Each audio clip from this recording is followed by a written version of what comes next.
It is your number one swag station that you're tuned into. The weather looks to be chilly. Man, it's the worst. It actually looks to get worse. Yeah. From up here in the Zzina Towers, enkuba yandye yongera yandedamu netonya. So if you're planning to leave home, please make sure you do carry something with you, either a jacket, a jumper, an umbrella, and toyambala ziri engoye ziddugala amangwe, like putting on white. You know, those sensitive colors. For us, sometimes madness has no weather. You can just do your dress, so and just. You're doing a dress and you do a white dress. We are just trying to be smart. Anyhow, guys, away from that, we have stories that are coming to you that you can turn on you. There's a mother who's been arrested for forcing her 14-year-old daughter to get married to a 38-year-old man. That and much more is coming up in the news that starts now.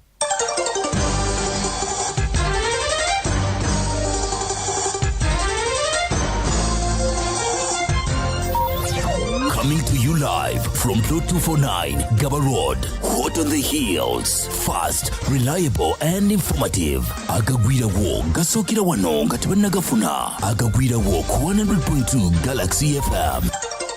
Nenga chi ekiba kikulinye ku mutwe okukwata omwana w'emyaka 14 n'omuwaayo omusajja w'emyaka 38. So that's like omwana oba omugyeeko obulamu bwe.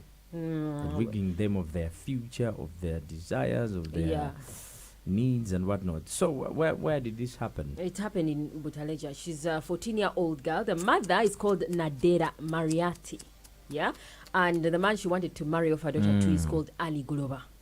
Yeah. So she met with this man. They had a closed door meeting as a family. And then the man said, I will take your daughter at 1 million shillings. Yeah, the man paid 500,000 up front. And he was remaining with another 500 before the daughter can be taken. So the daughter apparently went and reported the matter. Yeah. And that is how the woman was arrested together with the 38-year-old I want to ask, is that stupidity? Is it being archaic? Is it being ignorant? What we know is we have desperate. Thousands of teenage pregnancies from child marriages. Most of teenage pregnancies, you see, where parents are pushing their kids behind. Sometimes they even sit with local council officers and then they discuss bribery. Bride price. And then end up selling off these girls to these older men. Reason is poverty.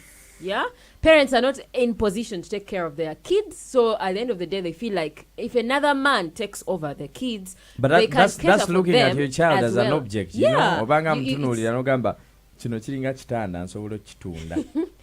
being selfish as a parent, because at the end of the day, that bride price comes to you, then you send your daughter to years of suffering. Imagine a 38-year-old man. Oh dear. I will tell you, it is really big, because on average, we receive 5 cases in a week at police. So 5 cases. But I want to tell you that even those 5 cases, when they come, there is no one ready to witness.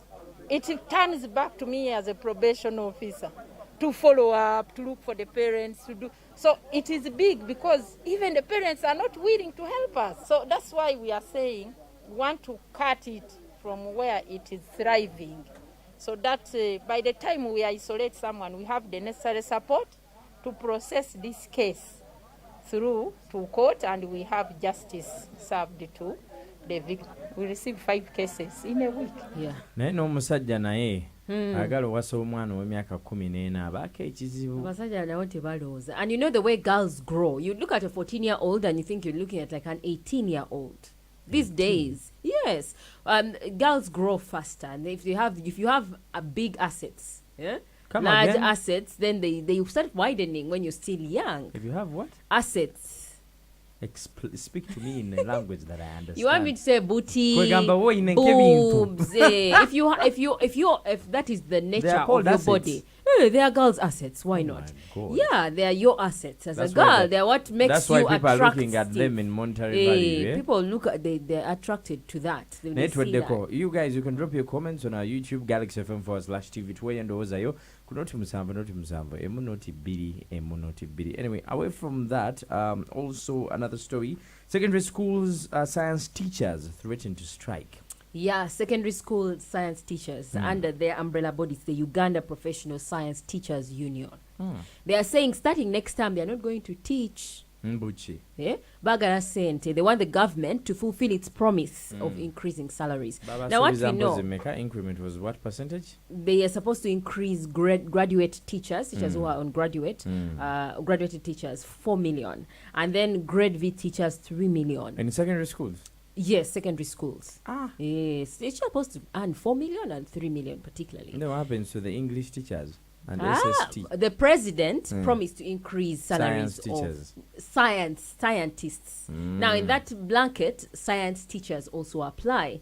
But the problem they are saying, according to Vincent Elong, he's the national chairperson for that association, he's saying this money, ever since 2017, has always been diverted. Now, 400 billion was just set aside recently in this budget, 2022-2023 budget.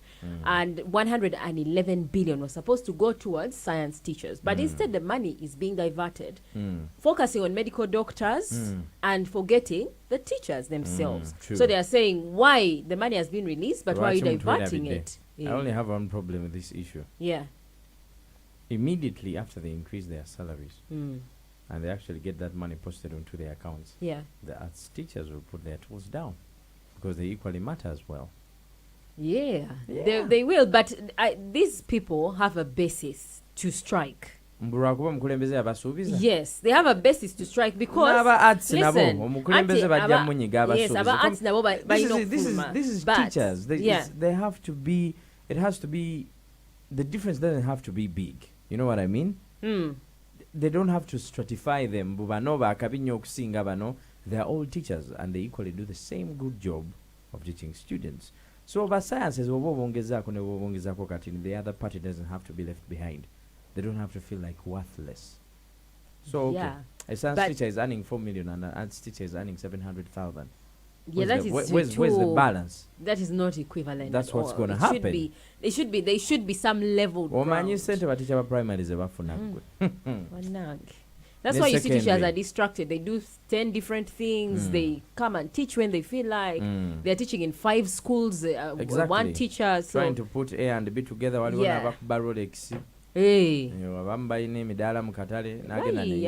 So definitely, it's needed. Anyway, guys, away from that, Kagame. Yes. His Excellency. On the sidelines of Muhoozi's birthday. Man, I mean, like, when I saw that he's coming to Uganda to attend the birthday specifically, I got to think, really? People have been saying a lot of things, things that I can't even mention on air. But anyway. So apparently they met. Yeah, they had a meeting with the president at State House. Badman Sevo. Yeah, Badman Sevo. Yeah, during that meeting they talked about regional stability. They're saying countries. How did you know what in they the talked East about? African regional bloc. How did we know what they talked about? There's a statement that was released on the State House page, and this was what they said. Fantastic. About what happened during their meeting. Of course, we will not know the real details, nitty-gritty. But what we know is that what they discussed was regional stability. Since Congo is coming into the East African community, they are saying all states need to come together as one and start to work towards regional stability. That means they should fight for Congo to be peaceful so that East Africa grows. So let me ask, in 2026, so... Don't ask me. I don't know. Let me even not say. Even me, I don't know. Sikumi kama mzee Galaxy FM kolizi 14 izakavako ku sawa 5 izamacha gonna ku radio. There was an attempted murder. Attempted on the principal assassination, judge, yes, attempted assassination there at Buama Town Council along Masaka Kampala Road. Principal Judge Flavian Zeja, he's in charge. He's the principal. He's in charge of all judges of the High Court. Oh yeah, he's the one who supervises them. He's the principal. Yes. Kwagamba metro ni wapi? Yabasingo mukulu their boss. Yeah.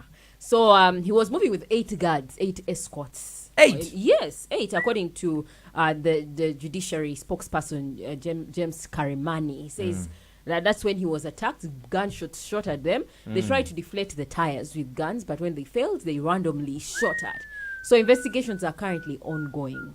I think the security team plus our administration the leaders of judiciary are going to widely look into the best way how to protect the judicial officers. I am sure they will come up with a plan on how the judicial officers can be secured. Of course, not every judicial officer has been given that kind of security. It's only judges who are entitled by the nature to have guards at their homes, plus a bodyguard who moves with them. But for the rest of the judicial officers, it has been a response to security threats. That's what's happening in the country, my friend. For more stories, you can check out our website on www.galaxyfm.co.ug. When I hear such a story, it only paints one picture. What? No one is safe anymore. You have Yeah, 8 guards and you can still hello. Less than 10 months after the the shooting of Katumba Wamala. This one was just lucky, by the way.